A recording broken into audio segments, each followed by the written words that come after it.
On est là dans le cadre du festival Les Mycéliades, qui est un festival... Je fais la présentation, t'avais peut-être prévu de faire ça, mais je vais le faire. Puis il faut que je m'entraîne, je vais faire 12 dates. Donc, qui est un festival organisé par l'ADRC et Bibliothèque en images, je crois que c'est ça le nom. C'est le deuxième festival, c'est la deuxième édition, pardon. Et c'est un festival de science-fiction dans toute la métropole et certains dom-toms. Et l'idée, c'est de base, la mission, c'était de encourager les gens à revenir dans ces lieux de création de liens sociaux et de culture que sont les médiathèques, les bibliothèques, les cinémas. Parce que mine de rien, c'est important. Et ils ont eu cette idée surtout après le Covid pour essayer de relancer ce genre de choses. Et il se trouve qu'ils ont décidé d'en faire un festival de science-fiction, ce que je trouve incroyable. Parce que c'est quand même, enfin, la DRC, ça dépend aussi du CNC, etc. Donc c'est quand même des structures assez importantes au niveau national. Et le fait qu'elle décide de faire un festival sur le parent pauvre de la création française, notamment au niveau cinématographique, je trouve ça fou. Peut-être, mais il y a aussi l'image d'anticiper le futur et l'avenir après la période, comme tu dis, Covid, tout ça. Donc on repart sur et si on pensait l'avenir, quoi. Et du coup, la thématique cette année, c'est les voyages infinis. Donc au sens très large. Et du coup, nous, on a décidé, enfin nous, non, c'est vous, enfin moi, on m'a proposé, moi, il n'y a pas de problème. Donc tu as décidé de cette thématique. Même pas. Non, c'est pas moi. Mais qui a décidé? Je ne sais pas. C'est vous le responsable. Très bien. Donc Amour cosmique, dis-moi tout. Alors, moi, j'ai bien aimé, comme on en a discuté la dernière fois, l'amour cosmique. La première image qui nous venait en tête, c'était justement l'amour de l'espace, l'amour des grands espaces, des très très grands espaces, et de tout ce qu'on peut y trouver. Donc voilà, ça c'était quelque chose que je trouvais très intéressant. Je pense, tu disais amour cosmique, c'est pas souvent le cas, mais c'est vrai qu'on observe quand même beaucoup d'amour en science-fiction aussi. Il y a beaucoup de sujets sur l'amour. Mais déjà commencer par l'amour de qu'est-ce qui nous donne envie de partir de la planète, d'en voir des nouvelles, de voir d'autres personnes, d'autres espèces. Ça, je trouvais ça intéressant à aborder. Ouais. C'est clair que déjà le voyage au sens large, à mon sens, est un réflexe positif. Et il peut être mu par un amour. Encore une fois, là, comme tu l'as dit, on commence au sens très très large. C'est-à-dire, moi, c'est sûr qu'il y a une thématique en science-fiction qui me passionne. C'est dans cet aspect d'exploration. Donc, cet amour de découvrir. Pour moi, c'est hyper important. Et quand on parle d'exploration, du coup, ici, on est sur l'exploration spatiale dans un premier temps, puisqu'après, du coup, on va arriver là, on est au macro, on va arriver après au micro. Mais c'est vrai que bon, moi, j'ai été, quand on est fan de science-fiction, inévitablement, on est souvent, pas tout le temps, passionné par l'exploration spatiale, la course aux étoiles des années 60-70, qui s'est arrêtée, malheureusement, et qui est en train de reprendre du poil de la bête, mais peut-être pour de mauvaises raisons. Et moi, il y a vraiment cet amour de la découverte, cette curiosité au sens large.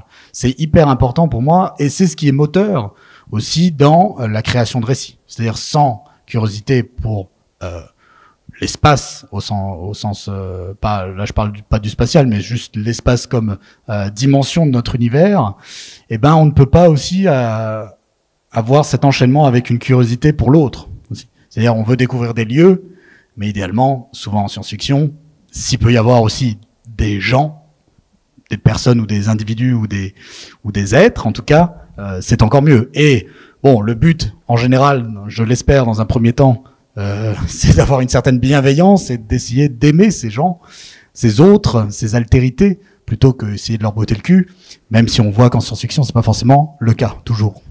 Je suis tout à fait d'accord. Moi, ce qui m'attire en science-fiction, c'est souvent le fait de me mettre à la place d'autres personnes, justement. C'est d'aimer voir comment les personnes réagissent dans d'autres contextes, d'autres situations. Ça peut être une planète différente, une climatologie différente, des espèces différentes, voilà, juste une lune en plus et on change tout notre univers. Voilà. Et moi, ça, c'est vraiment le côté, comme tu dis, découvrir, voyager, mais aussi beaucoup me mettre à la place des personnes. Voilà. Et même souvent, je trouve que on nous donne un contexte de départ imaginaire et en fait, c'est vraiment très appréciable de pouvoir se mettre dedans et d'imaginer comment nous on réagirait à leur place avec notre vision de notre monde réduit ici, quoi. Ouais, et puis il faut avoir cette démarche je parlais de bienveillance, c'est vraiment ça, parce que bon là si on rencontre des êtres, l'altérité, la réelle altérité, elle peut être très compliquée à dépasser. Souvent, malheureusement, dans les œuvres de SF et notamment cinématographiques, pour le coup, la littérature est beaucoup plus vaste sur ces sujets-là. Mais c'est vrai que dans le cinéma, en général, on met en scène des êtres qu'on arrive à comprendre, plus ou moins, qui sont plutôt anthropomorphisés.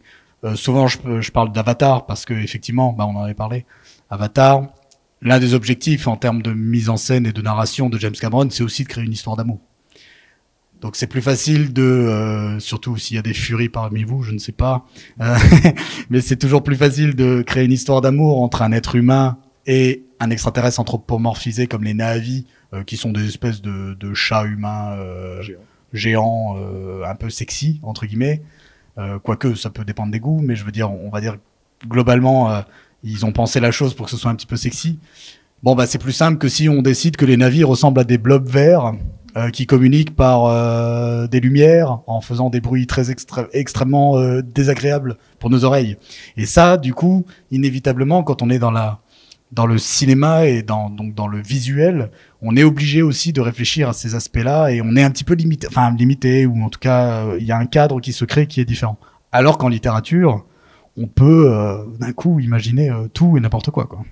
C'est vrai qu'on a des variétés en littérature d'espèces de genres qui sont beaucoup plus différentes que ce que Hollywood nous présente, parce que c'est vrai que le cinéma de science-fiction est très cadenassé par Hollywood, et du coup on a aussi, alors au-delà de l'amour, on a ces exemples de c'est souvent les méchants, les gentils, c'est assez binaire comme résolution, alors qu'en fait dans la littérature il y a beaucoup plus de variété, et ça c'est vrai qu'il faut aller creuser un peu dans les nouvelles, je dis les nouvelles parce que ça a été c'est un corps de la science-fiction qui marche très bien, mais je pense que on a alors je cherche le nom parce que je m'en souviens plus, mais d'espèces non humanisées avec lesquelles on peut interagir et qui ont carrément même des fois des modes de pensée différents. C'est-à-dire que même le mot amour, là on parlait juste d'aspect visuel, l'interprétation du mot amour chez une autre espèce peut ne pas exister et peut même ne pas être comprise. Et voilà. Et du coup, si tu cherches à prendre l'extraterrestre dans tes bras et que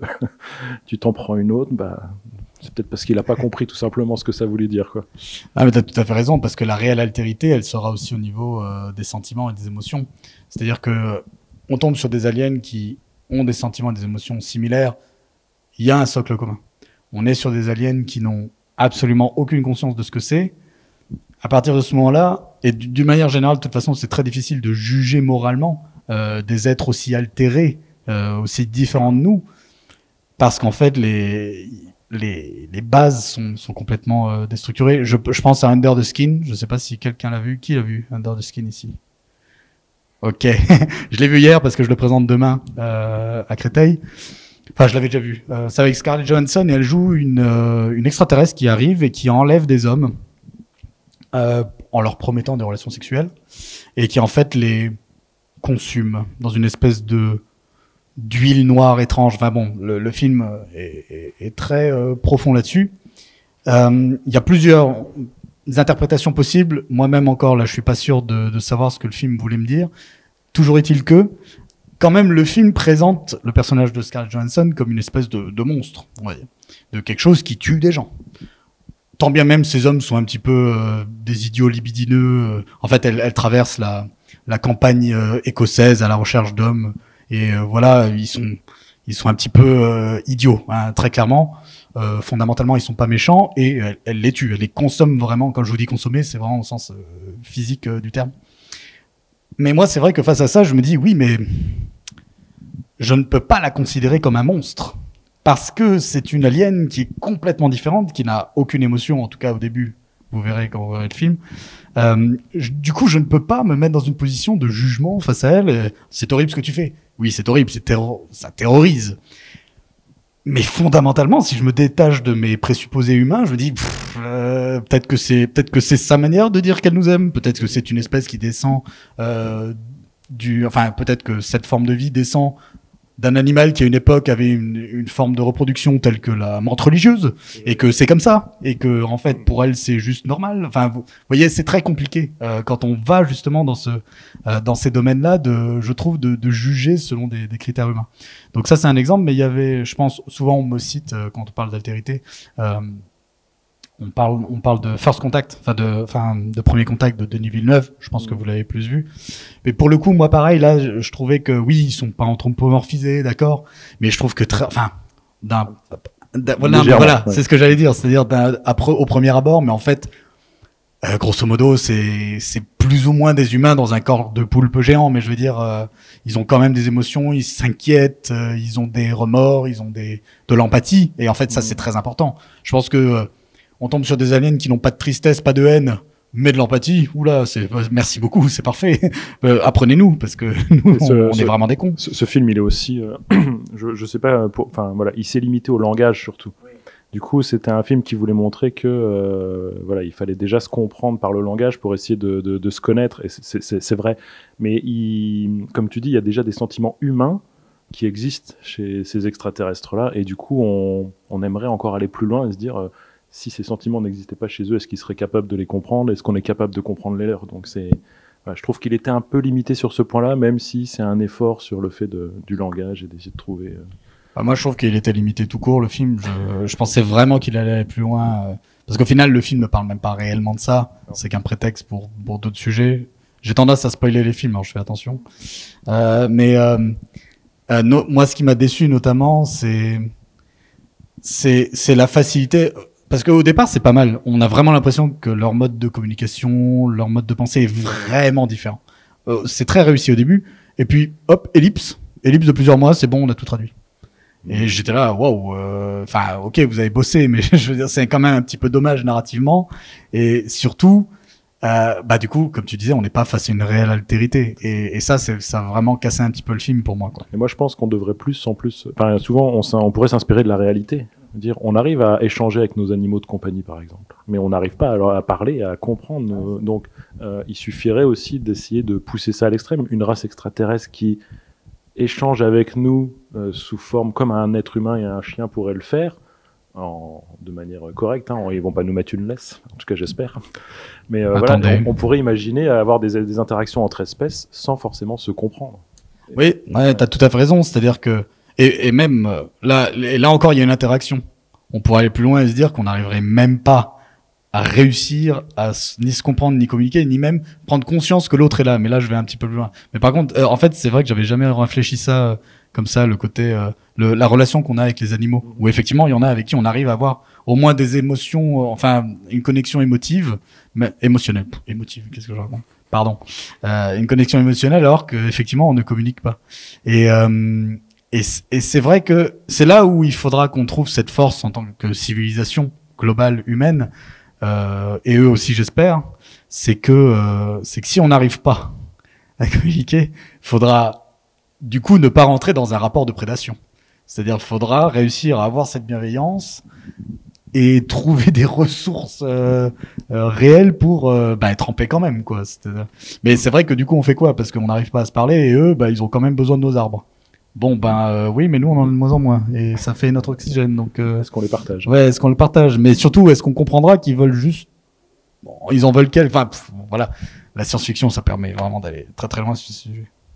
Du coup, je repars carrément au début de la discussion sur cet amour cosmique, vraiment l'amour des voyages. Et du coup, c'est ce que je te disais tout à l'heure. Je me souviens, encore une fois, j'ai plus le titre de la nouvelle et de l'auteur. Je suis vraiment désolé pour ma culture des noms.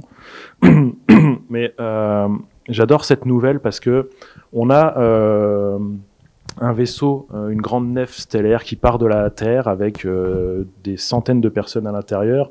L'idée, c'est de rejoindre une planète très très loin et donc ils ont prévu de se reproduire dans le vaisseau, d'avoir plusieurs générations dans le vaisseau avant d'arriver sur la planète. On a des gens qui sont des pionniers, qui sont vraiment, qui ont envie et limite qui se sacrifient. C'est-à-dire que la génération qui va arriver, elle ne connaîtra que le vaisseau. Elle n'arrivera pas sur la planète non plus. Donc il y a vraiment cette culture de pionniers qui est enseignée dans le vaisseau, éduquée, ainsi de suite. Et quand ils arrivent au bout de plusieurs générations sur cette planète, c'est assez, alors c'est marrant, c'est peut-être pas le mot, mais ils ont vraiment cet état d'esprit, c'est vraiment des conquérants. Et en fait, quand ils arrivent, il y a déjà des humains qui sont là, qui les accueillent. Et en fait, pendant qu'ils sont partis, ils ont inventé un vaisseau plus rapide et ils les ont pas retrouvés sur le chemin, quoi. Et en fait, cette nouvelle, elle montre la déconstruction psychologique de la personne, des pionniers qui s'étaient entraînés. Et du coup, qui avait, pour moi, cet amour cosmique de découvrir et ainsi de suite. Et ils ont tout perdu à la fin parce que des personnes les attendaient. Bon, en même temps, il n'y a que la dernière génération qui s'en rend compte. Les autres sont déjà partis. Mais voilà, ça m'a fait penser à ça. Oui, mais tu portes le poids de toute une culture de sacrifice, quoi. Mais du coup, et sur cet aspect découverte, moi, souvent, je parle aussi de la SF comme, bon, là, plus du coup, audiovisuel ou dans la bande dessinée, mais comme aussi un genre qui est extrêmement visuel, et c'est important, c'est-à-dire ces paysages. Et on ressent vraiment ça aussi quand on est passionné d'astronomie, quoi. C'est-à-dire voir l'une des premières, enfin les dernières photos qu'on peut avoir de Pluton ou de Saturne, les anneaux, tous ces mondes. Enfin moi, ça me fait des choses au ventre. Enfin vraiment, je suis face à ça. Je me dis c'est incroyable. C'est si loin et si proche. On arrive à avoir maintenant des images d'une telle qualité. Et en fait, dans cette logique d'exploration de l'univers, il y a cette gourmandise de vouloir découvrir des lieux mais qu'on n'oserait pas imaginer, quoi. Et ça, c'est ce qui permet d'ouvrir le champ des possibles, d'ouvrir vraiment, pour moi la science-fiction c'est vraiment le genre qui permet d'ouvrir l'esprit de l'humain plus que tous les autres genres. Bon, moi je suis un avocat de l'ASF. Des gens certainement argumenteront sur d'autres genres, mais pour moi vraiment c'est celui qui va nous permettre, parce que comme il n'y a aucune limite, oui, non, il y en a aucune. Ça permet vraiment d'avoir cette, j'ai utilisé le terme, cette gourmandise. Et la gourmandise, pour moi, ça fait partie de l'amour, quoi. On peut aimer en nourrissant quelqu'un. Enfin, il y a des gens qui aiment comme ça aussi, donc ça fait partie. Et aussi, là, en parallèle, je mets toujours quelque chose en parallèle, c'est que donc il y a cette gourmandise et cette envie d'aller voir. Il y a une espèce de frustration de voir la multiplicité des possibles qui existent, mais même dans le monde réel, c'est-à-dire que quand on voit il y a plus de planètes dans l'univers que de grains de sable sur une plage. Moi, ça me sidère, en fait. Je me dis, si on avait même 1/10 de ces planètes qui étaient habitables ou qui avaient quelque chose d'intéressant, une plante, quelque chose de comestible ou n'importe quoi. Comestible, c'est pour la gourmandise. Je me dis qu'on aurait des tonnes de choses à découvrir. Et la science-fiction, ça nous permet un peu de sentir un petit peu le début, d'avoir des choses comme ça, de se dire, voilà, le monde n'est pas limité à ce qu'on connaît, on pourrait avoir beaucoup plus. Et moi, c'est un peu le même état d'esprit. J'adore la science-fiction parce qu'elle me permet vraiment de voyager plus loin, d'imaginer plus loin et vraiment de réfléchir dans un autre contexte, une autre position, et de pas toujours être, entre guillemets, attaché à ce contexte, ce monde-là. Et je trouve que ça ouvre aussi une autre façon de réfléchir. Oui, de toute façon, ça encourage l'empathie, oui, qui est pour moi l'aspect fondamental de notre existence. C'est-à-dire que sans empathie, je pense que notre civilisation n'existerait pas. Il y a peut-être, il y a des sociétés qui existent, je pense aux insectes sociaux, que sont les fourmis, les termites. Mine de rien, c'est un autre mode de civilisation, hein. On le voit pas encore comme ça, ou peut-être vous aussi, parce que quand on aime la science-fiction, je pense que on est prêt à réfléchir les choses comme ça. Mais une ruche d'abeilles ou des choses comme ça, c'est un mode d'organisation sociétale, et c'est une forme de civilisation. Dès qu'on sort un petit peu de nos carcans de ce que c'est que l'intelligence, la vie consciente, sentiente, je veux dire, un jour on tombera peut-être sur tout un système stellaire complètement colonisé par des aliens sociaux avec une reine qui contrôle tout. Et en fait, à partir de là, à quel moment est-ce qu'on choisit de dire non, c'est pas des êtres avec lesquels on peut communiquer. On se rend compte que les abeilles font des arabesques pour se dire des choses. Enfin, donc déjà là, on est sur des formes. L'altérité, elle est déjà là. Donc je veux dire, c'est incroyable. Et en termes d'amour, je réfléchissais en même temps. On a aussi, tu parlais justement de cette altérité, de comment on pourrait changer, est-ce qu'on pourrait aimer une autre espèce. Alors je ne sais pas si vous avez déjà imaginé ça. On peut aller plus loin, on peut aller jusqu'à l'IA aujourd'hui parce que les machines et ainsi de suite. On a déjà des Japonais qui se marient avec des robots. Hein. Oui. Mais voilà, est-ce que c'est quelque chose, je sais qu'en science-fiction, il y a quand même pas mal d'exemples qui en parlent, qui le montrent, interespèces, ou alors même avec des intelligences artificielles, ce genre de choses. On a aussi des civilisations où la notion d'amour est totalement déconnectée, par exemple, du sexe, où le sexe chez nous est souvent lié à l'amour, mais l'aube de la main gauche de la nuit, où les personnages changent de sexe en fonction de cycles, Et du coup, c'est assez perturbant parce que toute leur société est différente par rapport à la nôtre. Le film aussi, de parler le film Her, où le personnage tombe amoureux de son intelligence artificielle, son système d'exploitation. C'est assez intéressant. Moi, il y a plein de questions auxquelles je pense. Her, j'adore ce film. C'est même pas l'idée de tomber amoureux d'une intelligence artificielle qui me fait vraiment triper dans ce film. C'est le fait qu'à la fin, ils se rendent compte qu'elle est capable d'offrir la même chose à d'autres personnes. Oui. Et du coup, on va tomber sur si une personne vous comble d'amour, est-ce que vous l'autorisez à aimer d'autres personnes ? Si elle a la possibilité et la capacité de le faire. Donc voilà, toutes ces notions-là sont intéressantes. Ouais. Qui n'a pas vu Her ici ? Ok, juste pour résumer, c'est de Spike Jonze avec Joaquin Phoenix, et c'est un mec, voilà, un mec, qui tombe amoureux de l'intelligence artificielle de son smartphone. En gros, il y a une nouvelle mise à jour, et le nouvel OS de son smartphone, bah, c'est plus juste un OS, c'est une intelligence artificielle. Et c'est Scarlett Johansson. En fait, elle fait des films vachement expérimentaux. Parce que Under the Skin, c'est expérimental, hein. C'est vraiment, c'est produit par, vous savez, la société de production A24, dont vous avez certainement entendu parler, surtout ces dernières années. Ouais. Donc, du coup, effectivement, pour moi, en fait, c'est incroyable. Pour moi, c'est un des plus beaux films d'amour de ces dernières années. C'est-à-dire, c'est un mec qui, tout le film, parle à son portable. Il est sur la plage, il regarde son portable, il est tout amoureux, il tourne dans les champs avec son portable, comme s'il se tenait la main. Enfin, je veux dire, il y a un aspect grotesque, entre guillemets, et pourtant, mais on y croit. Et à la fin, donc, comme tu dis, bon, bah, du coup, t'as spoilé.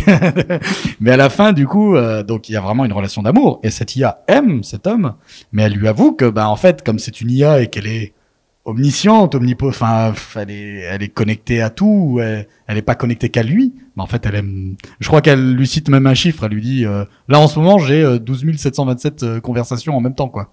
De même nature, c'est-à-dire avec d'autres gens que j'aime. Mais ça, en fait, c'est là où la science-fiction, je trouve, ces dernières années, a apporté des petites choses un peu nouvelles, parce que, historiquement, elle ne traitait pas forcément du sujet de l'amour amoureux, ou comme sous-sujet de ces histoires. Et je trouve que ces derniers temps, c'est un peu plus le cas. Surtout que je pense que c'est un des sujets qui mériterait vraiment sur lequel on devrait se pencher, parce qu'il y a tellement de choses à remodeler, à déconstruire, ou en tout cas à laisser une plus grande liberté à toutes et tous à ce sujet-là. Et je trouve justement que la SF commence à faire ce travail, parce qu'en fait, moi, c'est simple. Si on est amoureux, si on aime quelqu'un, enfin, il y a pas de limite, tout simplement. Comme je disais, que ce soit un blob vert ou pas, chacun choisit ce qu'il ou elle veut. Et notamment, tu parlais des changements de genre, etc. Bah, aujourd'hui, voilà, il faut plus se limiter à ces choses-là. Et c'est vrai que moi, comme je suis pas croyant, je parle pas d'âme, mais je parle d'essence. L'essence qui nous constituerait en tant que personne. Bon, bah, on peut plus aimer cet aspect-là, quoi. Je pense à d'autres œuvres qui vont aller plutôt dans le robotique. L'IA, c'est un petit peu lié, pardon. Mais pareil, un robot intelligent, conscient, on pourrait en tomber amoureux. Et ça pose aussi d'autres questions, parce que tu parlais de sexe, et tu as tout à fait raison. Nous, on a tendance à lier les deux. En tout cas, d'une manière générale et culturellement. Aujourd'hui, beaucoup de gens remettent ça en cause, et je pense qu'ils et elles ont raison. Et surtout, aujourd'hui, c'est ça, c'est que dans le cadre d'une relation amoureuse avec un être qui est si différent, alien, robot, ce qu'on veut, ou par exemple la relation sexuelle n'est pas possible, en tout cas pas telle qu'on l'entend, c'est-à-dire le coït, etc., cette remise en question de l'amour classique, même en termes de sexualité, moi je trouve ça important, parce qu'effectivement, la sexualité, c'est pas que le coït, c'est plein d'autres pratiques, et puis... là, du coup, je vais pas du tout citer de la science-fiction, mais je sais pas pourquoi ça m'est venu. Je pense au film avec Omar Sy et machin, le riche en chaise intouchable, où il y a lui, elle lui caresse les lobes d'oreille, et en fait, ça fait quelque chose. Bah ouais, bah en fait, si lui c'est ça, bah tant mieux. Et en fait, faut l'accepter. Et comme tu disais, en fait, ça pose aussi la question de la jalousie, c'est-à-dire que des fois, les besoins de chacun et de chacune ne sont pas les mêmes que la personne qu'on aime. C'est là où il faut travailler sur soi. C'est pas forcément tout le temps facile, ça se fait pas 100 heures, mais il faut s'écouter, il faut être bienveillant encore une fois, il faut être empathique. Et en fait, c'est tout ça que la science-fiction amène comme réflexion. Et j'ose espérer change un peu les mentalités sur ces sujets. Mais je pense aussi la science-fiction, on dit souvent que c'est un peu le reflet de l'époque où elle est faite, et qu'on est dans une époque justement où il y a beaucoup de changements, de choses qui sont acceptées. La science-fiction historiquement, c'est très masculin, c'est très geek, c'est très voilà. Donc aujourd'hui, on a énormément de femmes aussi qui font de la science-fiction. D'ailleurs, les auteurs les plus titrés sont des. Enfin, Connie Willis, je sais pas si elle est encore la plus titrée, mais c'est des femmes. Donc je pense que, et même on a des histoires Kuttner et sa femme qui elle écrivait sous le nom de son mari au début. Enfin, il y avait encore cette limite-là. Aujourd'hui, c'est quand même dépassé, donc on peut le faire, quoi. Alors, il y a plusieurs choses, moi, je reviens sur Her juste pour le côté. Au début, tu parlais aussi d'esthétique. Science-fiction, c'est un film où il y a vraiment une esthétique particulière en termes de couleurs, voilà. Donc, c'est vraiment un film à voir. Et puis, sur l'amour, on parlait aussi du sexe, parce qu'on l'associe aussi, mais je pense qu'on n'a peut-être pas défini assez le mot amour. On utilise le mot amour pour notre moitié, ou notre triplette, ou notre quadruplette, hein, tous les meurtres sont possibles, je suis d'accord. Mais on a aussi l'amour de nos enfants. On a aussi l'amour de notre famille, de nos amis. C'est des amours qui sont différents, où il n'y a pas le sexe en lien. En tout cas, je le dis pas, j'allais dire une connerie. Mais voilà, et du coup, on l'observe aussi en science-fiction, hein, la mère de la science-fiction pour la plupart des spécialistes. Mary Shelley dans Frankenstein. Alors Mary Shelley, elle a perdu 3 enfants sur ses 4 enfants. Elle écrit Frankenstein en expliquant qu'on peut faire revivre de la chair avec l'énergie électrique, hein, ce genre de choses. On pense beaucoup qu'elle a voulu un peu signifier l'espoir de faire revivre ses enfants. Donc il y a aussi un amour qui est montré à travers le lien parent-enfant ou famille ou ami, quoi. Bien sûr. Ouais, du coup, ça pose aussi la question de la famille au sens large. Aujourd'hui, on le voit avec des familles recomposées. Et après, il y a même l'aspect culturel. Des fois, les familles recomposées, elles sont pas forcément des mêmes cultures. Et qu'est-ce qu'on considère comme étant de la famille ou pas. Et puis, par exemple, il y a des cultures où des fois, les enfants sont gérés d'une manière un peu plus globale par la tribu, le village, la communauté, enfin voilà, quel que soit le nom de l'organisation sociétale qu'on choisit.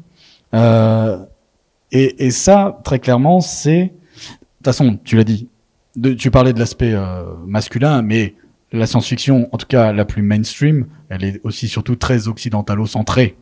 Et ça, c'est une problématique qui, j'espère, est en train d'évoluer. Aujourd'hui, il y a de plus en plus d'écrivains et d'écrivaines. Moi, je dis auteur-autrice, mais voilà, ouais, écrivaine, on va dire. Afrofuturistes, par exemple, enfin, et de plein de courants différents. Je vous conseille de lire, par exemple, mon ami Michael Rock, qui fait de l'afrofuturisme caribéen.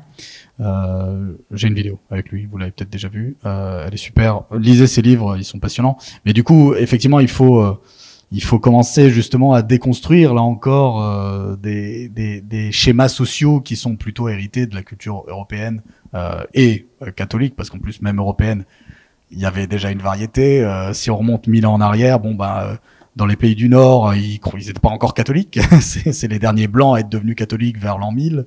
Donc, et même eux, leur organisation culturelle au niveau de la famille est très différente. Donc, il y a vraiment cet aspect-là. Et je pense que c'est d'autant plus vrai si on tombe sur une espèce extraterrestre qui, par exemple, je sais pas, sur un modèle spartiate, dit vous avez des enfants, très bien, mais c'est l'État qui gère et vous, vous avez fait votre boulot. Voilà, c'est quoi la famille? Est-ce que du coup, ton père, ça devient pas le mec qui t'a entraîné à te battre parce qu'en fait, c'est la figure d'autorité que t'as eue, c'est la personne que t'as respectée, qui t'a appris des choses et puis etc. Donc il y a plein d'aspects là-dessus. J'ai pas d'exemple particulier là d'œuvres qui auraient, enfin en tout cas en cinéma. Je pense aux Monades urbaines de Silverberg, où c'est un homme de Vénus qui vient sur Terre, et à ce moment-là, sur Terre, les humains vivent dans des monades, c'est-à-dire de gigantesques structures verticales, et du coup, ils sont tellement, la densité est telle dans ces structures que le rapport à l'autre est très différent. Ils sont pas très pudiques. Ils vivent à 15 dans le même appart. Enfin voilà, les relations sociales sont très libres, alors que le Vénusien, lui, il vient en grosso modo de notre société. Leur société n'a pas trop évolué. Par exemple, il est là, je vais aux toilettes, mais j'aimerais bien qu'on me voit pas. C'est-à-dire, le toilette est au milieu de l'appartement et ils continuent à se parler les uns entre les autres. Et lui est là, bon, j'aimerais un peu d'intimité. Bon, voilà, il y a plein de choses à faire sur ce sujet aussi. Je reviens juste. Je donne un exemple. C'est un exemple que j'aime bien parce que là, on parle du coup aussi encore une fois, de ce que la SF nous apporte. C'est ça qui est important. Quand on avait parlé, je crois que j'avais donné cet exemple. Futur immédiat Los Angeles. Quelqu'un connaît ça? Vous avez tous l'air plus jeunes. Futur immédiat Los Angeles. Alors, il y a un film et il y a une série. Il y a eu une série à l'époque, dans les années 90. Je crois que le film, c'est 88, enfin, plutôt les années 80. La série, c'est les années 90. Le film, c'est avec James Caan. C'est un petit peu le concept de District 9, c'est-à-dire que on est dans une forme d'Uchronie où des aliens sont arrivés dans les années 80. Et c'était des réfugiés. Et donc la société les a intégrés et on est en Californie, à Los Angeles. Et du coup, on essaye de vivre avec eux. Ils vont pas repartir, ils sont là maintenant, ils sont avec nous. Et le film, c'est un buddy movie, on va dire entre guillemets, où le flic humain va avoir pour la première fois un coéquipier alien. Et du coup, voilà, avec le temps, va se créer une relation, etc., etc. Donc ça, c'est le film, c'est le concept du film. Et puis dans la série, que je regardais quand j'étais plus jeune, il y a un épisode, et donc vraiment on est début 90, hein, je pense qu'on est en 91, un truc comme ça. Donc ils deviennent ennemis, etc. Ils sont vraiment copains comme cochons. Et dans un épisode, on va au mariage de la fille du flic alien. Et ils sont devant la mairie, et le maire ou l'adjoint leur dit « Ah, attendez, excusez-moi, il y a un autre mariage avant, est-ce que vous pourriez patienter 2 secondes ?» Ils disent « Ok, pas de problème. » Et là, la caméra bouge, et on voit apparaître un homme habillé, un homme humain, le marié, quoi. Et puis ça continue à se décaler, et on voit un homme alien. Et ils sont en train de se marier entre un homme humain et un homme alien. Et moi, je me souviens, j'avais 4-5 ans, et j'ai fait « Ah bah oui.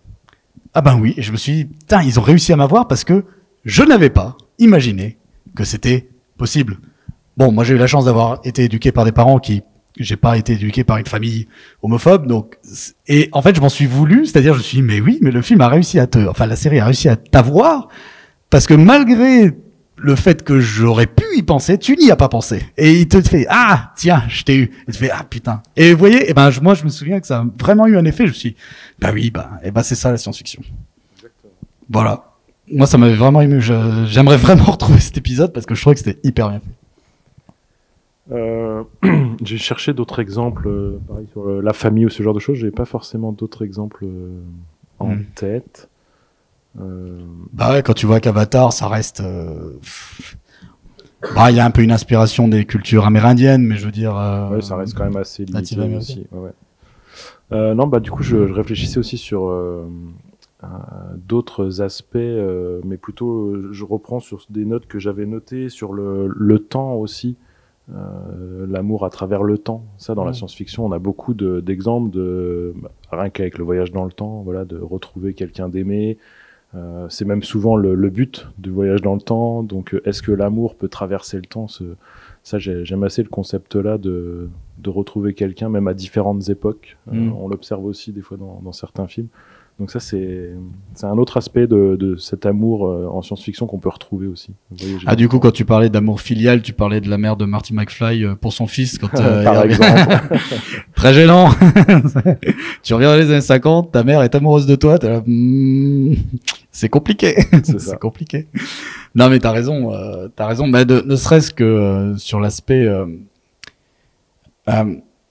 Même l'amour entre père et fille, je pense à Interstellar où c'est ce que il y a quand même il s'en va, donc il quitte sa famille, elle est détruite parce que et dans tout son périple, c'est quand même lui qui va lui donner des messages, des conseils pour avancer. Donc il y a ce lien qu'on décrit comme étant résistant au temps. Et voilà, ça je trouve assez joli aussi. Non, oui, dans Interstellar, il fait même de l'amour presque une dimension concrète et réelle de l'univers, quoi, qui a des effets sur la gravité. Qui vraiment, non, c'est assez dingue.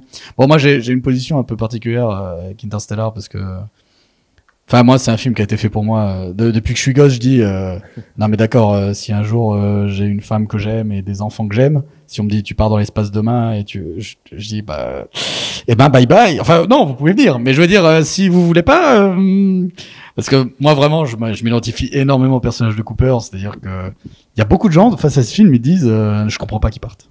Je fais pourquoi? Bah il a une fille, ouais d'accord, mais c'est son rêve depuis toujours. Et en plus, il vit dans un monde où on lui a complètement retiré cette possibilité. Non, mais moi, je comprends. Bref, moi, c'est un film qui touche énormément. Je serais très triste. Mais c'est pas possible. C'est pas possible. Ça, c'est un coup à être sur ton lit de mort, tu regardes tes gosses, t'es là. Tu sais, tu les détestes au bout d'un moment. Tu sais, tu dis putain. Et encore, s'ils donnent des gens incroyables qui ont guéri le cancer et qui ont fait des, mais si ça vient des cons. Voilà. Et puis il faut aussi définir. Tu peux avoir l'amour de faire quelque chose, d'avoir envie de quelque chose, et l'amour avec des personnes. Pour moi, c'est différent. Et du coup, c'est pas forcément l'amour familial ou celui qu'on a qui est le plus fort. Et des fois, heureusement, des fois. Bah après, justement, pour moi, il part aussi pour une raison d'amour au sens large, c'est-à-dire que l'idée, c'est de sauver l'humanité aussi. C'est-à-dire, et donc, ses enfants aussi. Je veux dire, il y a un sacrifice quand même. Mais pour moi, je trouve que il y a quand même ce côté, putain, les gars, j'ai envie d'aller dans l'espace, foutez-moi la paix. Et c'est marrant parce qu'il le dit pas, mais le film l'explore pas. Mais pour moi, bon, après, peut-être que je projette plus mon ressenti, mais il y a vraiment ça. Mais ce côté, moi, du coup, c'est vrai qu'on en a pas parlé, je pense à Cloud Atlas. Ouais, c'est un film que j'adore, moi. Bah vas-y, parle-en, parce que moi je l'ai vu qu'une fois il y a très longtemps. Mais... non, mais en fait c'est... Attendez, qui l'a pas vu? Okay. Je spoil, moi. Non, mais en fait, on est sur des tranches de vie à différentes époques de personnages, et en fait, il y a toujours un lien sur la manière d'interpréter les choses par les personnages dans les différentes époques. Et d'ailleurs, c'est les mêmes acteurs qui font les personnages dans les différentes époques. Donc on a Tom Hanks... Ouais, Tom Hanks, Halle Berry. Ouais, voilà. Et du coup, à chaque époque, tous les personnages font les acteurs. Alors des fois, c'est dur de les reconnaître, hein, surtout quand on arrive dans le futur, ils sont un peu maquillés. Et Ouais. C'est un film des sœurs Wachowski, faut le savoir. Donc il y a vraiment ces thématiques de la transformation du corps, parce qu'il y en a, ils changent même de genre aussi entre les époques. C'est pas forcément un homme à chaque fois ou une femme à chaque fois ou autre. C'est des questions qui du coup sont dans leur œuvre depuis très longtemps. Le film il est passionnant à ce niveau-là. Du coup ils ont fait, il y a pas de la blackface, mais il y a une yellow face, c'est-à-dire qu'il y en a, ils changent aussi d'ethnicité, et des fois ils prennent des acteurs blancs et ils les transforment en asiatiques. Alors t'es là, bon, le maquillage, bon. Mais le film en plus est beau à voir, et il y a vraiment ce lien qu'ils ont entre tous les personnages des différentes époques. On va du 17e siècle, 18e siècle peut-être, jusqu'en 2000, c'est ça. 2400. Ah non, mais même, je crois qu'on est même 4000. Ouais. Mais il y a toujours ce lien, et c'est ce lien, en fait, tous les personnages, ils ont quand même cette notion je dirais pas amour, mais ils ont l'empathie ou ce genre de choses. Je pense sur le bateau, quand il va aider l'esclave, il y a toujours ce côté d'aller aider l'autre à chaque fois. Donc ça, c'est assez bien fait. Oui, c'est le lien entre les êtres, et en fait, le message global du film, moi, c'est comme ça que j'ai interprété, c'est que on avance quand c'est dans. Enfin, je veux dire, tous les personnages mauvais du film sont des gens qui sont extrêmement seuls. C'est des gens qui sont enfermés dans leur comment dirais-je, leur conviction, qui ne sont pas à l'écoute des autres, qui sont vraiment j'allais dire des monades humaines, parce que je parlais des monades avant, mais c'est un concept philosophique de quelque chose de, comment dire, je sais pas si vous savez ça, je sais plus de qui c'est les monades, mais c'est vraiment une unicité indivisible et inchangeable, quoi, on va dire en gros, quoi. C'est vraiment ça. Et non, mais vraiment, je vous conseille. Le film, il est super. Et puis il y a aussi de l'action. Enfin, il y a de l'amour, il y a de l'humour, il y a de l'action. Il y a aussi il y a vraiment ce côté aussi visuel qui est important. Ça reste. Moi, je trouve qu'il est très bien fait. Et ce que j'adore aussi, les scènes finales où on observe la Terre, mais tu vas spoiler là? Non, j'ai rien dit. On observe la Terre. Du coup, un autre sujet sur l'amour? Non, c'est pas ça. Je me disais, on est peut-être. Je sais pas du tout. Je crois que on avait dit 40 minutes. On y est pile. On est aux 40 minutes. Et on a fini ce qu'on avait dit, je crois.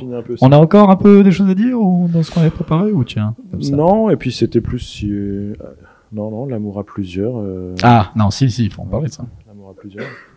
C'était un peu dans le cas de Her où de l'intelligence artificielle pouvait mais ça rejoint le côté de jalousie où on observe, en tout cas moi c'est ce que j'observe, j'ai l'impression que beaucoup de personnes quand ils sont amoureux, l'amour ne va pas sans une certaine possession de l'autre. C'est ça. Possession qui se manifeste par si tu fais quelque chose ailleurs, c'est que tu ne m'offres pas tout ton être. Voilà. Et du coup, c'est plutôt la notion d'être, si j'arrive à te combler, est-ce que j'ai le droit d'aller aussi combler d'autres personnes, quoi.